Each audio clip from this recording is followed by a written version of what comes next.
বাংলাদেশের ক্রিকেট মানেই থিয়েটার। আপনি যদি খুব ক্লোজলি আমাদের ক্রিকেটটা ফলো করেন তাহলে একটা থিয়েটার দেখার ফিল পাবেন। মাঠের ক্রিকেট না, আমি মাঠের বাইরের ক্রিকেটের কথা বলছি। প্রতিনিয়ত এত ঘটনা ঘটতে থাকে যে সেইখানটাতে নানান নাটকীয়তার উপাদানে ভরপুর। সর্বশেষ যেমন একটা নাটক মঞ্চস্থ হয়ে গেল বাংলাদেশের টেস্ট ক্যাপ্টেন্সি নিয়ে। 4 মাস আগে টেস্ট ক্যাপ্টেন্সি ছাড়ার ঘোষণা দিয়েছিলেন যে নাজমুল হোসেন শান্ত, তার কাঁধেই টেস্ট ক্যাপ্টেন্সিটা থেকে যাচ্ছে, তার হাতেই বাংলাদেশের টেস্ট নেতৃত্ব থেকে যাচ্ছে, যেটা বাংলাদেশ ক্রিকেট বোর্ড আজকে এটা অফিসিয়ালি জানিয়ে দিয়েছে। টেস্ট চ্যাম্পিয়নশিপের এই সাইকেলের আগামী 2 বছর বাংলাদেশের এই ক্যাপ্টেন থাকবেন নাজমুল হোসেন শান্ত। অর্থাৎ আমরা কিন্তু 3 ফরম্যাটে 3 ক্যাপ্টেনের যুগেই রয়ে গেলাম। আমাদের টেস্ট ক্যাপ্টেন নাজমুল হোসেন শান্ত, ওয়ানডে ক্যাপ্টেন মেহেদী হাসান মিরাজ এবং টি-20 ক্যাপ্টেন লিটন দাস। শান্তকে যে টেস্ট ক্যাপ্টেন্সিটা দেয়া হলো, এইটা আসলে বিসিবির কেমন সিদ্ধান্ত হলো তা নিয়ে এই আলোচনাটা করছি। দেখুন, Shanto test captain, one day captain, টি-20 ক্যাপ্টেন, 3 ফরম্যাটেই বাংলাদেশের ক্যাপ্টেন ছিলেন। সেটা বেশি দিন আগের কথা নয়। একটা সময় এসে তিনি নিজেই টি-20 ক্যাপ্টেন্সিটা ছেড়ে দেন, কিন্তু টেস্ট ক্যাপ্টেন্সির সঙ্গে ওয়ানডে ক্যাপ্টেন্সিটাও চালিয়ে যাবেন তার ওই আন্ডারস্ট্যান্ডিংটা ছিল। বাংলাদেশ ক্রিকেট বোর্ডের সঙ্গে টু সাম এক্সটেন্ট নিশ্চিতভাবে সেই কথাবার্তাও তার হয়েছিল, কোনো না কোনো স্কেলে তো নিশ্চয়ই হয়েছে। তবে শ্রীলঙ্কা সফরে যে আমরা গত জুন মাসে গিয়েছি, জাস্ট দল যেই দিন ট্যুর করেছে তার আগের দিন প্রেস কনফারেন্সও শান্ত করেছেন, টেস্ট ক্যাপ্টেন হিসেবেই করেছেন, কিন্তু ওয়ানডে ক্যাপ্টেন্সিটাও তার কাছে থাকবে সেটা তো জানা কথাই, অন্তত তিনি নিজে সেটা জানতেন। অথচ সেই দিনই বাংলাদেশ ক্রিকেট বোর্ড ঘোষণা করলো যে না, আমাদের ওয়ানডে ক্যাপ্টেন্সিতে এখন শান্তকে রিপ্লেস করবেন মেহেদী হাসান মিরাজ।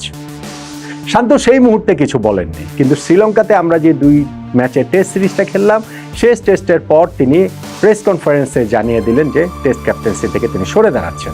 বাংলাদেশ ক্রিকেট বোর্ডের কাছে এটা একটা সারপ্রাইজিং ব্যাপার হয়ে এসেছিল এবং ক্রিকেট বোর্ডের পক্ষ থেকেও সেটা বলেছে। ক্রিকঅপসের চেয়ারম্যান নাজমুল আবেদিন ফাহিমও সেটা বলেছেন যে শান্ত এরকম সিদ্ধান্ত নেবেন সেটা তারা আসলে বুঝতে পারেননি, ভাবতে পারেননি।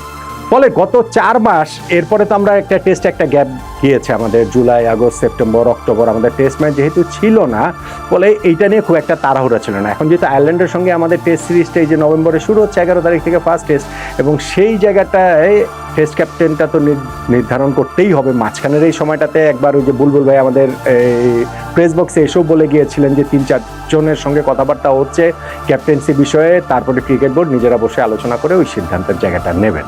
সত্যিকার অর্থে কোনো 3-4 জন না, হিসাব যেটা ছিল সেটা হচ্ছে কি যে শান্তকে তার সিদ্ধান্ত পরিবর্তন করানোর চেষ্টাটাই বাংলাদেশ ক্রিকেট বোর্ডের শিল ছিল এবং সেই জায়গাটাতে তারা সফল হয়েছে। এখন ধরেন আমাদের যিনি ওয়ানডে ক্যাপ্টেন মেহেদী হাসান মিরাজ, তাকে কি টেস্ট ক্যাপ্টেন্সি দেওয়া যেত না? খুব সহজেই দেওয়া যেত।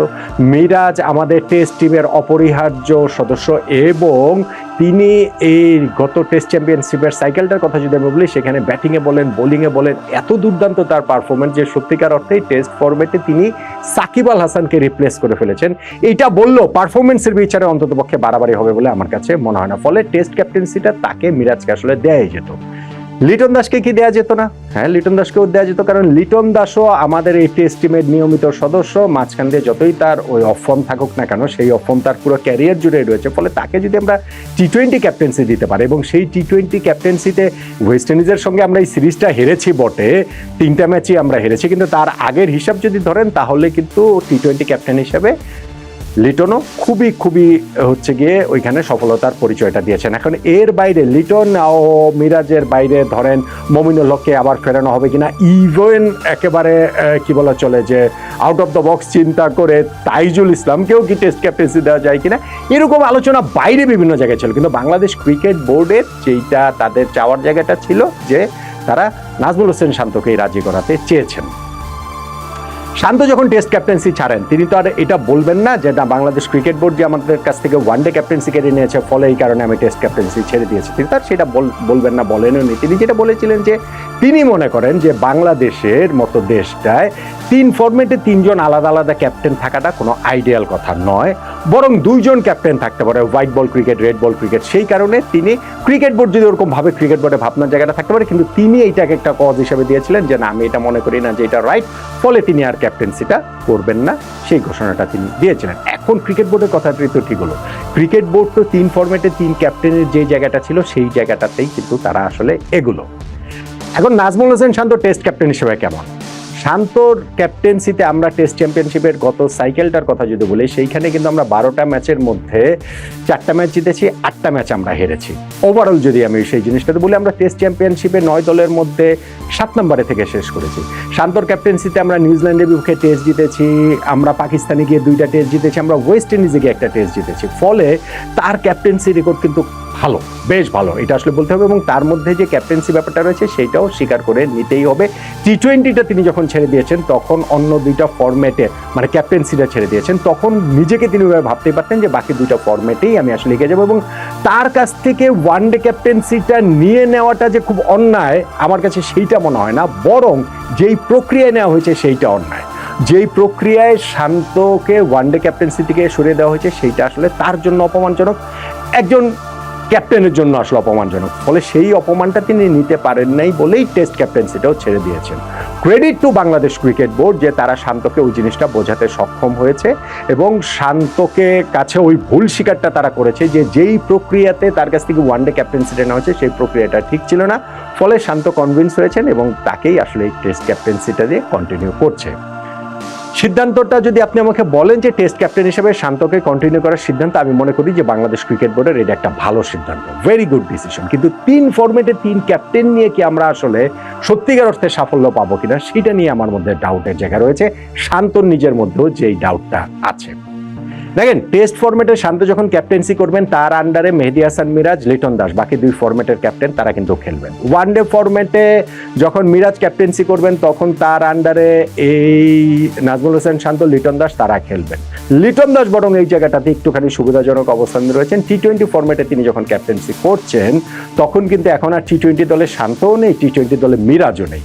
ফলে ড্রেসিং রুমের এই যে ভিন্ন ভিন্ন ধারা, এটা আমরা বলি না বলি, স্বীকার করি বা না করি, এই যে বিভিন্ন গ্রুপিং ট্রুপিংয়ের যে জায়গাগুলো রয়েছে সেইখানটাতে লিটন বরং তুলনামূলক একটু সুবিধাজনক অবস্থানে রয়েছে শান্তর চেয়ে, মিরাজের চেয়ে। এখন test format is the best format, এটা আমরা বলি, কিন্তু এটাকে আমরা বিশ্বাস করি, আমাদের ক্রিকেট সিস্টেমকে বিশ্বাস করে আমরা কিন্তু সেই জিনিসটা খুব একটা দেখি না। ফলে এই টেস্টকে প্রায়োরিটি দিয়ে টেস্টটাকে আসলে এগিয়ে নিয়ে আমরা টেস্ট চ্যাম্পিয়নশিপের প্রথম 2টা সাইকেলে 9 দলের মধ্যে 9 নম্বরে ছিলাম, লাস্ট সাইকেলটাতে আমরা 7 নম্বরে এসেছি। এই সাইকেলটাতে কেন আমরা ধরেন আরো 2 ধাপে গিয়ে 5 নম্বরে আসতে পারবো না? ওই রকম ভাবে ভাবা তো যেতেই পারে। আর শান্ত টেস্ট ক্যাপ্টেন হিসেবে তার যে ব্যাটিং ফর্ম মাঝখান দিয়ে একটা দীর্ঘ সময় খারাপ ছিল, কিন্তু আবার লাস্ট টেস্ট সিরিজে যেমন শ্রীলঙ্কার বিপক্ষে সেইখানে প্রথম টেস্টটাতেই কিন্তু তার জোড়া সেঞ্চুরি ছিল, 2 ইনিংসে তিনি সেঞ্চুরি করেছেন। ফলে ওইটাও খুব একটা দুশ্চিন্তার জায়গা না বলেই আমার কাছে মনে হয়। বাংলাদেশ টিমের ড্রেসিং রুমটা এখন এমনিতেই একটুখানি অস্থির। দল যখন রেজাল্ট পায় না তখন সেই অস্থিরতার জায়গাটা আরও বাড়ে। ইনফ্যাক্ট আপনি যদি বলেন যে টেস্ট ক্যাপ্টেন্সির বিবেচনার জায়গাটা থেকে লিটন দাসের ছিটকে যাওয়াটা বা ক্রিকেট বোর্ডের বিরাগভাজন হওয়াটাতে ওইটা একটা ভূমিকা রেখেছে যখন তিনি এই ওয়েস্ট ইন্ডিজের বিপক্ষে টি20 সিরিজ চলাকালীন সময়ে শামীম হোসেন পাটোয়ারিকে সরাসরি কাঠগড়ায় দাঁড় করেছিলেন। একজন ক্যাপ্টেন কি আসলে এই রোলটা প্লে এইভাবে করতে পারেন কিনা ক্রিকেট বোর্ডের নিয়ে সিরিয়াস প্রশ্ন রয়েছে। ফলে টেস্ট ক্যাপ্টেন্সির ওই বিবেচনার জায়গাটা থেকে আসলে লিটনকে বিবেচনা করা হয় নাই। সত্যিকার অর্থে শুধুমাত্র শান্ত রাজি না হলেই বাংলাদেশ ক্রিকেট বোর্ড অন্য কারো কাছে যেত। এই যে যতই কথা বলুক না কেন, আমরা 3-4 জনের নাম ভাবছি, সবার সঙ্গে আমরা কথাবার্তা বলবো, ওইগুলো আসলে খুব একটা মানে বলার জন্যই বলা। শেষ পর্যন্ত শান্ত রাজি হয়েছেন বলেই তাকে এই ক্যাপ্টেন্সিটা দেওয়া হয়েছে। ফলে তার এই ক্যাপ্টেন্সি টেকটা হচ্ছে কি আমার কাছে এরকম যে শান্ত যে টেস্ট ক্যাপ্টেন্সিটা করতে রাজি হয়েছেন, বাংলাদেশ ক্রিকেট বোর্ড তাদের ওই ভুলটা যে বুঝতে পেরেছে, শান্তকে ওয়ানডে ক্যাপ্টেন্সি থেকে সরিয়ে দেওয়ার ভুল না, যতটা সরিয়ে দেওয়ার প্রক্রিয়ার ভুলটা তারা যে বুঝতে পেরেছে এবং শান্তর কাছে সেটা এক্সপ্লেইন করেছে, শান্ত সেটা একসেপ্ট করে নিয়েছে বলেই শান্ত এই টেস্ট ক্যাপ্টেন্সিটা করছেন। এবং আমি মনে করি যে শান্তকে দিয়ে টেস্ট ক্যাপ্টেন্সিটা কন্টিনিউ করার সিদ্ধান্তটা গুড ডিসিশন। বাট 3 ফরম্যাটে 3 ক্যাপ্টেন বাংলাদেশের লং টার্মে আসলে সফল হবে কিনা সেইটা নিয়ে আমার মধ্যে যথেষ্ট দ্বিধার জায়গা রয়েছে, যথেষ্ট সংশয়ের জায়গাও রয়েছে।